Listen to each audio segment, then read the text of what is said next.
అందరికీ నమస్కారం. నేను మీ Manasa. Welcome back to our channel మీ మానస శేఖర్. ఈరోజు తెలంగాణకి సంబంధించినటువంటి ఇంటర్ ఫస్ట్ ఇయర్ సాంస్క్రిట్లో గద్య భాగానికి చెందిన ఫిఫ్త్ లెసన్ పితృసేవాపరః శ్రవణకుమారః అనే పాఠ్యభాగాన్ని ఇప్పుడు చూద్దాం. పితృసేవాపరః శ్రవణకుమారః అంటే అర్థం పితృసేవా తత్పరుడు శ్రవణకుమారుడు అని అర్థం. ఈ పాఠ్యభాగంలో ఎక్కువగా పాత్ర పరిచయాలు అవసరం లేదు, ఎందుకంటే ఉన్నటువంటి క్యారెక్టర్స్ చాలా తక్కువగా ఉంటాయి. స్టోరీ ఉంటే మీకు ఈజీగా అర్థమవుతుంది. ముందుగా కవి పరిచయం. ఈ పితృసేవాపరః శ్రవణకుమారః అనే పాఠ్యభాగము చారుదేవ శాస్త్రి గారి చేత రచించబడినటువంటి సాహిత్య సుధ అనే గ్రంథం నుంచి గ్రహించబడింది.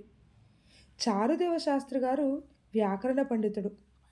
ఈయన వ్యాకరణ చంద్రోదయ, శబ్దాపశబ్ద వివేక అనే గ్రంథాలను కూడా వ్రాశారు. అంతేకాకుండా ఈయన జ్ఞానపీఠ పురస్కార గ్రహీత కూడా. సంస్కృత పండితుడకు సత్యవ్రత శాస్త్రికి ఈయన తండ్రి. ఈయన తన జీవితాన్ని సంస్కృత భాష యొక్క సఫలత కొరకు సమర్పించి సంస్కృత జిజ్ఞాసుల కొరకు కొన్ని ఉపయోగకరమైనటువంటి శాస్త్ర గ్రంథాలను కూడా రచించారు. ఇంకా పాఠ్యభాగంలోనికి వెళ్తే, పూర్వం ఒకప్పుడు సూర్యవంశరాజు అయినటువంటి దశరథ మహారాజు అడవుల్లో నివసిస్తున్నటువంటి మునుల యొక్క జీవన విధానం ఏ విధంగా ఉంటుంది తెలుసుకోవాలన్న ఉత్సుకతతో, అంటే కుతూహలంతో, ఆరాటంతో అర్ధరాత్రి సమయంలో ఒంటరిగా సరయూ నది తీరానికి వెళ్ళారు. అక్కడ చీకటిలో ఒక శబ్దం వినపడింది. ఆ శబ్దాన్ని విని దశరథ మహారాజు, ఇంకేముంది, ఓ పెద్ద మదపుటేనుగు నీటిలో మునుగుతుంది అని భ్రమపడి శబ్దభేది అనే విద్యతో బాణాన్ని విడిచాడు. ఆ బాణం తగిలి గట్టిగా శబ్దం వచ్చింది. అది కూడా ఎలా, అయ్యో తండ్రి, అయ్యో తల్లి అని. ఏనుగు ఎక్కడన్నా తల్లిదండ్రి అని అరుస్తుందా? కాదు కదా. అది కూడా ఒక మనిషి శబ్దం అని గ్రహించినటువంటి దశరథ మహారాజు వెంటనే ఎటువైపు నుండి అయితే శబ్దం వినబడుతుందో ఆ వైపుగా వెళ్ళి చూస్తే అక్కడ ఓ మునిబాలుడు. ఆ మునిబాలుని చూసి, ఎవరివయ్యా నువ్వు, అసలు నువ్వెవరు అని ప్రశ్నించారు. అందుకు సమాధానంగా ఆ బాలుడు, రాజా, నా పేరు శ్రవణకుమారుడు. రాజన్, శ్రవణో అస్మి నామ్నా. నా పేరు శ్రవణకుమారుడు. పితృసేవా తత్పరుడైనటువంటి నేను నా తల్లిదండ్రుల యొక్క దాహం తీర్చడం కోసం ఈ నదిలో నీటిని తీసుకుంటున్నాను. అటువంటి నన్ను మీరు ఏ కారణము లేకుండా బాణంతో కొట్టారు ఎందుకని? నేనేమైనా తప్పు చేశానా? నా తల్లిదండ్రుల యొక్క దాహం తీర్చడానికే కదా నేను ప్రయత్నించింది. అందులోనూ మీ బాణాలు చాలా గొప్పవి, అమోఘమైనవి అని నేను విన్నా. కాబట్టి ఈ బాణాలు తప్పకుండా నా ప్రాణాన్ని తీసేస్తాయి. అంటే నాకు నా మరణం తథ్యం అని అర్థమైంది. నేను చనిపోతానేమో, అంటే మరణిస్తానేమో అని కూడా నేను చింతించటం లేదు. నా తల్లిదండ్రులు కళ్ళు లేనివారు, అందులోనూ వయసు పైబడినటువంటి వృద్ధులు కూడా. వారికి బాగా దాహం వేస్తుందని చెప్పడంతో వారి యొక్క దాహాన్ని తీర్చడం కోసమే ఇక్కడికి వచ్చాను. నా తల్లిదండ్రులు ఇక్కడికి దగ్గరలో ఉన్నటువంటి చెట్టు కింద కూర్చొని ఉన్నారు. నీరు లేకపోతే వాళ్ళు ఎలా బ్రతుకుంటారు? తప్పక ప్రాణాలను విడిచిపెడతారు. కాబట్టి మీరు వెంటనే వారి వద్దకు వెళ్ళి వారితే ఈ నీటిని త్రాగించే ప్రయత్నం చేయండి. నా గురించి ఆలోచించకండి. ఇంకా ఆలస్యమైందే అనుకో, నా తల్లిదండ్రులు నన్ను శపిస్తారని నేను అనుకుంటున్నాను. ఇంకా మీరు ఆలస్యం చేయకుండా ముందుగా మీరు నా తండ్రి దగ్గరకు వెళ్ళి ఇక్కడ జరిగిన విషయాన్నంతటినీ కూడా తెలియచెప్పి నా తండ్రిని మీరు ప్రసన్నుని చేసుకోండి. మీరు నాటినటువంటి బాణాన్ని మీరే తీసుకోనండి అంటూ పలికను శ్రవణకుమారుడు. వెంటనే దశరథుడు ఆ బాణాన్ని లాగగానే శ్రవణకుమారుడు కాస్త మరణించాడు. పిమ్మట దశరథుడు నీళ్ల కుండను తీసుకొని ముని దంపతులు ఎక్కడైతే ఉన్నారో వాళ్ళ దగ్గరికి వెళ్ళారు. నీళ్ల కుండను తీసుకొని వస్తున్నటువంటి దశరథ మహారాజు యొక్క పాదాల శబ్దాన్ని విని శ్రవణ కుమారుని యొక్క తండ్రి, ఆలస్యమైందేమి నాయనా, త్వరగా నీళ్ళివ్వు, మా ప్రాణాలు నీపై ఆధారపడి ఉన్నాయి కదా, అయినా బదులు పలకకుండా ఉన్నావేమిటి అంటూ మాటి మాటికి మాట్లాడించే ప్రయత్నం చేస్తూనే ఉన్నాడు శ్రవణ కుమారుని యొక్క తండ్రి. అప్పుడు దశరథుడు భయపడుతూ గద్గద స్వరంతో, ఓ తాపసులారా, నేను శ్రవణ కుమారుణ్ణి కాదు, అతనిని చంపిన పాపాత్ముడిని, అయోధ్యాధిపతియగు దశరథ మహారాజుని అంటూ సమాధానమిచ్చాడు దశరథ మహారాజు. రాత్రిపూట చీకటిలో శబ్దాన్ని విని మాతపుటేనుకు అనుకొని బాణాన్ని వేయగా అది కాస్త మీ కుమారుడికి తగిలింది. మీ కుమారుడు నా చేతనే ప్రాణాలు కూడా విడవబడ్డాడు. కాబట్టి ఈ నీటితో మీరు దాహాన్ని తీర్చుకొని నేను చేసినటువంటి ఈ తప్పును క్షమించగలరని నేను అనుకుంటున్నాను. అందులోనూ నేను ఇది తెలియక చేసిన తప్పు కాబట్టి క్షమించడానికి అర్హుడనే కదా అంటూ పలుకగానే, క్షమ మహాత్ములకు ఆభరణము కదా, జరిగిపోయిన దానిని గురించి విచారించకండి. నేను మిమ్మల్ని కుమారుడిలాగా, సొంత పుత్రుడిలాగా సేవిస్తాను. పుత్రవద్ అహం యువాం సేవిష్యే, పుత్రవద్ అహం యువాం సేవిష్యే, నేను మిమ్మల్ని కుమారుని వలె సేవించుకుంటాను. జీవితాంతం కూడా మీ ఆజ్ఞను కట్టుబడి ఉంటాను అని పలికి దశరథుడు ఆ ముని దంపతులను తీసుకొని వెళ్ళి చనిపోయినటువంటి శ్రవణ కుమారుని చూపించారు.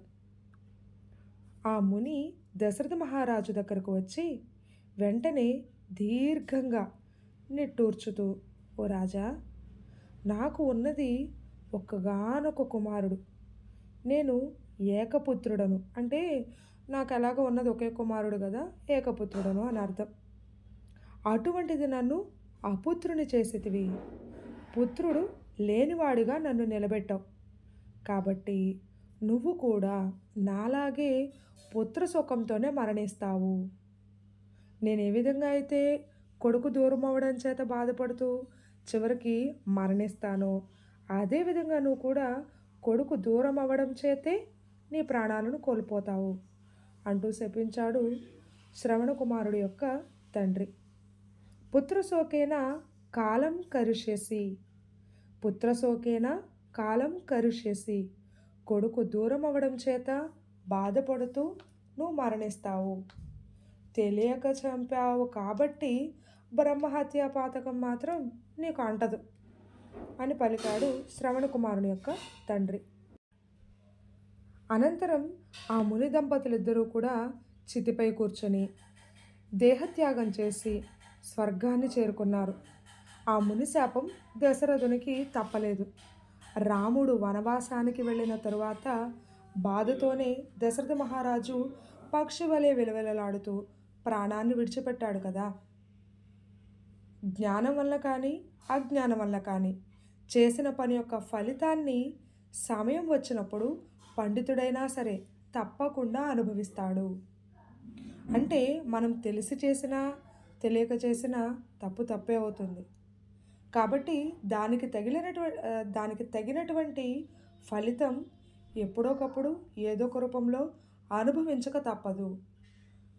ఇప్పటి వరకు మీరు విన్నటువంటి పాఠ్యభాగం అర్థమైందని అనుకుంటున్నాను.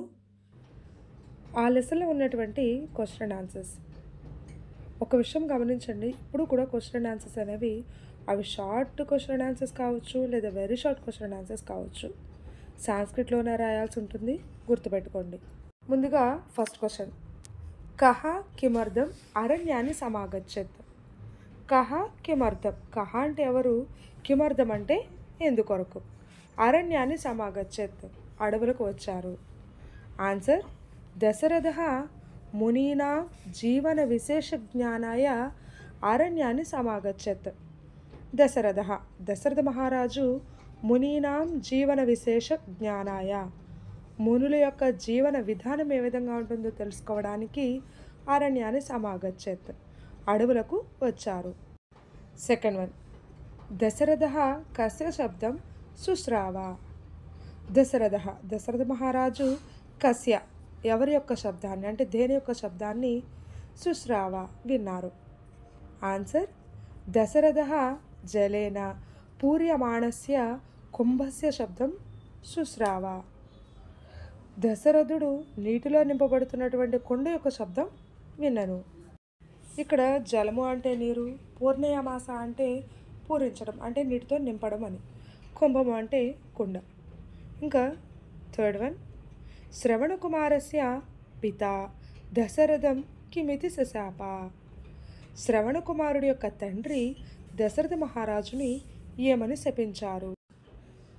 ఆన్సర్ శ్రవణకుమారస్య పిత దశరథం త్వమపి పుత్రశోకేన కాలం కరిష్యసి ఇది శశాప. శ్రవణకుమారుని యొక్క తండ్రి దశరథ మహారాజుని త్వమపి పుత్రశోకేన నీవు కూడా పుత్రుడు దూరం అవ్వడం చేత బాధతో కాలం కరిష్యసి కాలం చేస్తావు అంటూ శపించను. ఇవి short question answers. Next very short questions చూడండి. ఫస్ట్ వన్, సరయూ తీరవర్తిని అరణ్యాన్ని కహ జగామ. సరయూ నదీ తీరాన గల అరణ్యానికి ఎవరు వెళ్ళారు? సరయూ తీరవర్తిని అరణ్యాన్ని దశరథ జగామ. దశరథ మహారాజు వెళ్ళారు. సెకండ్ వన్, దశరథస్య ఇషూణ కాహ హతః. దశరథుని యొక్క బాణముతో అంటే బాణము చేత ఎవరు చంపబడ్డారు? ఆన్సర్ శ్రవణకుమార. దశరథస్య ఇషుణా శ్రవణకుమార హతః. థర్డ్ వన్, శ్రవణకుమార కయోః కృతే జలం ఆదదాతి స్మ. శ్రవణకుమారుడు ఎవరి కోసం నీటిని తెస్తున్నారు? ఆన్సర్ శ్రవణకుమార పిత్రోః కృతే జలం ఆదదాతి స్మ. శ్రవణకుమారుడు తల్లిదండ్రుల కోసం నీటిని తెస్తూ ఉన్నాడు. ఇక్కడ మీరు చదివేది జస్ట్ సింగిల్ వర్డ్లోనే ఉంటుంది. ఆన్సర్ ప్రిపేర్ అయ్యేటప్పుడు కానీ చదివేటప్పుడు కానీ సింగిల్ వర్డ్ ప్రిపేర్ అయితే సరిపోతుంది. కానీ ఆ ఆన్సర్ని క్వశ్చన్లో ఒక పదం అంటే ఒక వర్డ్ తీసేసి దాని ప్లేస్లో ఈ ఆన్సర్ రాస్తే ఆన్సర్ మొత్తం కంప్లీట్ అవుతుంది. ఏ పదం ప్లేస్లో ఏ పదం అనేది నేను ఇక్కడ స్క్రీన్ మీద కనిపించేటటువంటి క్వశ్చన్స్ దగ్గర హైలైట్ చేసి ఉంటాను. ఆ క్వశ్చన్స్ ఒకసారి మీరు గమనించండి. ఆ వర్డ్స్ ఏంటి అనేది కూడా చెక్ చేసుకొని చదవండి. ఈ లెసన్ వైజ్ ఉన్నటువంటి సందర్భవాక్యాలు. ఫస్ట్ వన్, ఎప్పుడు కూడా సందర్భవాక్యం అనేది ఆ లెసన్లో ఉన్న స్టోరీ మొత్తం అర్థం చేసుకున్న తర్వాత క్వశ్చన్ అండ్ ఆన్సర్స్ సందర్భవాక్యాలు చదువుకుంటే ఈజీగా వస్తాయి. కాబట్టి ఫస్ట్ ఎస్సే విన్న తర్వాత సందర్భవాక్యాలు చూసుకోండి. ముందుగా ఫస్ట్ వన్, రాజన్ శ్రవణో అస్మి నామ్నా. రాజన్ ఓ రాజా, శ్రవణో అస్మి నామ్నా శ్రవణకుమారుడు నా పేరు అంటే నా పేరు శ్రవణకుమారుడు అని చెప్తున్నారు. ప్రశ్న వినగానే ఎవరెవరితో అన్నారు, ఏ సందర్భంలో అన్నారు అనేది మీకు ఒక ఐడియా ఉంటుంది. కానీ ముందుగా మనం సందర్భవాక్యం రాసేటప్పుడు కవిపరిచయం, సందర్భం, భావం 3 రాయాల్సి ఉంటుంది. ముందుగా కవిపరిచయం.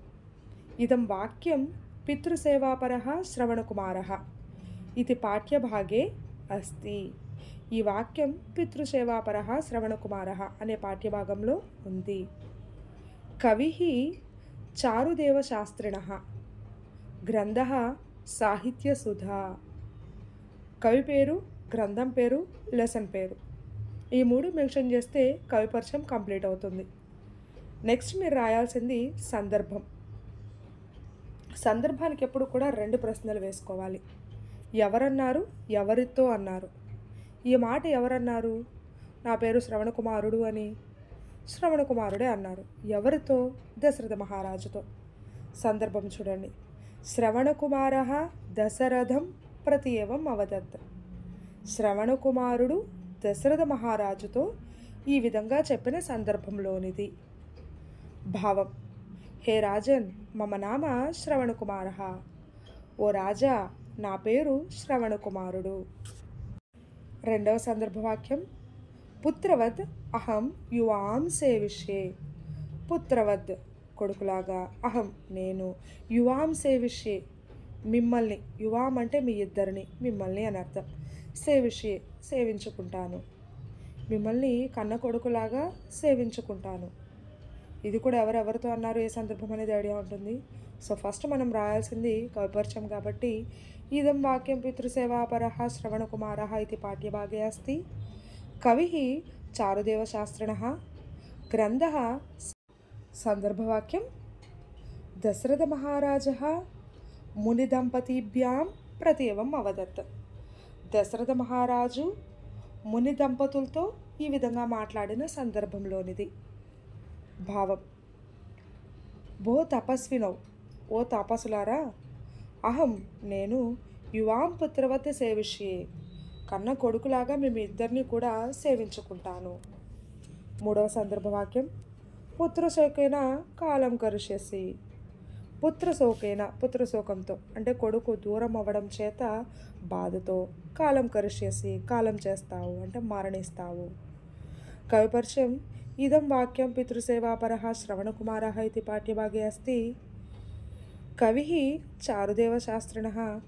గ్రంథः సాహిత్యసుధా. సందర్భం: మునిః దశరథ మహారాజం ప్రతి ఏవం అవదత్. ముని దశరథ మహారాజుతో ఈ విధంగా చెప్పిన సందర్భంలోనిది, అంటే శపించిన సందర్భం అన్నమాట. భావం: హే రాజన్, త్వమపి పుత్రశోకేన మరిష్యసి. ఓ రాజా, నువ్వు కూడా కొడుకు దూరం అవ్వడం చేత మరణిస్తావు. ఇది జస్ట్ ఒక్క వీడియో, కానీ దీనిలోనే SA questions, very short question and answers, అంతేకాకుండా సందర్భ వాక్యాలు కూడా ఉన్నాయి. కాబట్టి దీన్ని మీరు ఎక్కడా కూడా స్కిప్ చేయకుండా పూర్తిగా విని ఈ లెసన్ వైజ్ ఏ టాపిక్ అడిగినా కూడా ఈజీగా రాయగలుగుతారు. ఇప్పటివరకు మీరు విన్నదంతా కూడా అర్థమైందని అనుకుంటున్నాను. మన ఛానల్ ఎవరైనా ఫస్ట్ టైం చూస్తున్నట్లయితే ముందుగా సబ్స్క్రైబ్ చేయడం మాత్రం మర్చిపోకండి. లైక్ చేయండి. ఇంకా మీకు ఏమైనా డౌట్స్ ఉన్నట్లయితే కామెంట్ రూపంలో తెలియచేయండి.